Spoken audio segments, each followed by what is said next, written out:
Narahiye rero murabibona nokejwe n'akawunga ndimo narika. Igihe abadayimoni bagutega agacu bakagutega igico ewana bakakurasaho, hari igisubizo ushobora kubona mu buryo bwihuse kikakuvangira kikaguteza ibindi bibazo. Birasaba kujya twihanganira amakuba n'ibigeragezo turimo kugira ngo Kristo aduhe ibisubizo bikwiriye. Bishobora kuza bitinze ariko bikaza ari ibisubizo bizima. Yes, ngiyi impamvu nanone ncecetse cyane bakunzi ba Samstatidu, twita ku buzima bwo mu mutwe duharanira ko twishimye. Narahiye nyuma yo kurwara ugutwi kugapfuka sinumve, ubu noneho naranahiye. Niyo mpamvu maze iminsi igera ku 10 nta video mubona, nta upload. Ubwo tugera ku bantu bababaye, ariko natwe Satani ajya tugabaho ibitero. Hari igihe abadayimoni bagutega agaco bakagutega igico ewana bakakurasaho kugira ngo barebe ko wacogora mu by'ukora, ariko nta mpamvu yo gucogora. Icyo twiyemeje uyu ni umuhamagaro, tuzacogora ari uko tutakibarizwa kuri ino si y'abazima y'ababaho.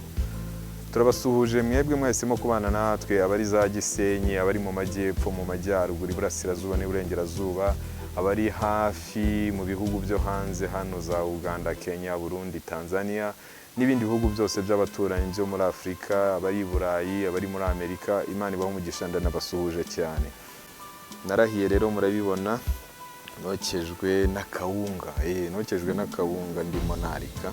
Nubwo mfite umufasha cyangwa se umugore dukundana kandi tunabanye neza, ndanamushimira, ndanamusuhuje. Bijya bibaho akaba yagira imirimo myinshi cyangwa se nawe akaba atameze neza, nkaba namufasha.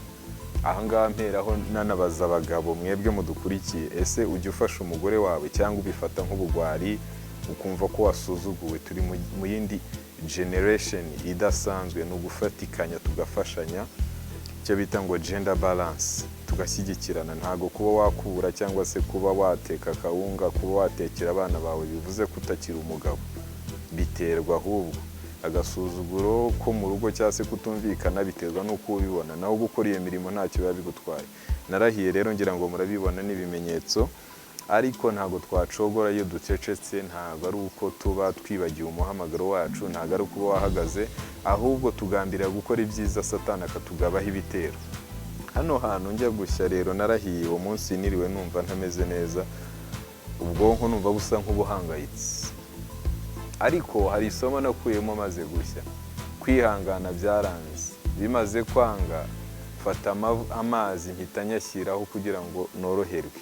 Abahanga mu gushya bavuga ko iyo uhiye ushyiraho amavuta atari yakora akiri mashyashya, cyangwa se ariya bita ya elayo, ukavanga n'ayo masukari kugira ngo ibise bitazamera nk'uko mwabibonye. Nge rero kwihangana byaranze, kwihanganira uburibwe biranga, mpita nshyiraho amazi. Aha ngaha harimo isomo.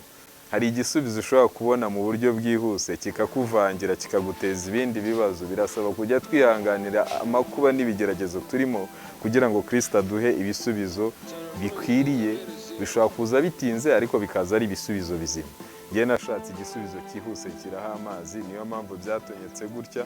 Ariko ndashima Imana, ntago uyu wari wo mugambi wa Satani. Ubundi Satani we yashaka akaboko kose kavaho, cyangwa se n'umwana kuko twari turi kumwe nawe akaba yashya burundu. Ariko ndashima Imana kuko yigaragaje ikaba hafi yanjye.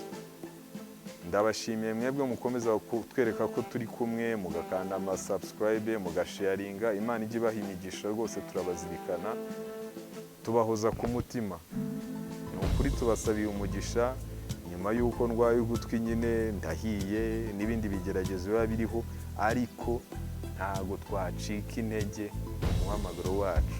Tuzakomeza, nibidukundira tugere ku barwayi, nibidukundira tugere ku bana bo ku mihanda, nibidukundira dusura imiryango iri mu makimbirane, yewe nibanye neza nayo itubwire ibanga bakoresha.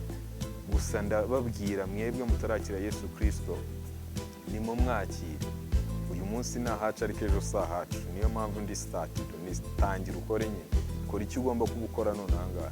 Ejo wamenya se uzaramuka. Kora utazicuza. Kora mu buryo bwose ufite, bwaba uburyo bwagutse bunini, bwaba uburyo butoya. Tangira icyo ugomba kubukora, Imana izagira umugisha. Tangira ubane n'abantu bose mu mahoro. Tangira uharanire gusiga isi ari nziza kuruta uko uyisanze. Tangira ube umumaro muri sosiyete urimo, mu muryango urimo. Tangira wamamaza izina ry'Umwami wacu Yesu Kristo.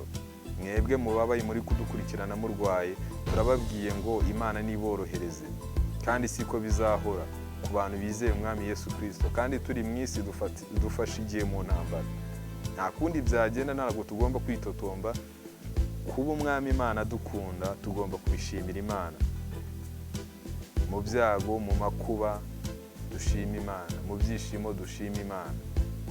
Narahiye, ndababaye, ariko hari abababaye kundusha. Ntago naheranwa n'agahinda ngo dore nahiye ngo kubera iki se mpiye kandi Imana ihari. Oya, hari abandi bababaye kundusha, niyo mpamvu mbakomeza. Hari impamvu uri guca muri ibyo bihurimo. Wenda uzabera abandi inkomezi, uzabakomeza, uzatanga ubuhamya bubakomeza. Humura, shikama, Imana ntiyagutaye. Upfa kuba wizera Imana kandi ugerageza gukora icyo Imana igusaba. Ntabwo ari icyo umuntu agusaba, kandi Imana ifite kwivugana n'abantu bayo. Yagusura mu nzozi, yagusura rya jwi wumva mu mutima riguhata kora ibi ngibi. Imana ikomeze ibane namwe. Ni Sam Star TV cyangwa se Papa Ineza. Mwebwe mutarakora subscribe mukandeho, mukomeze mudushyigikire. Ndabashimiye cyane. Tugeze mu bantu 990, turi hafi gufata 1000. Dukomeze twamamaza ubutumwa bwiza bwa Yesu Kristo, twamamaze kubana mu mahoro. Ni ukuri Imana ibaha umugisha. Ngiyi impamvu nkoze ino video kugira ngo mbabwire ngo naracecetse kubera izi impamvu izi n'izi z'uburwayi. Mba mbazirikana iyo haciye igihe tutavugana, nkabagezaho icyo Kristo yampamagariye gukora, nabyo mba numva bimbangamiye. Imana ikomeze ibahe umugisha, tuzasubira nakagaruka. Imana ibarinde.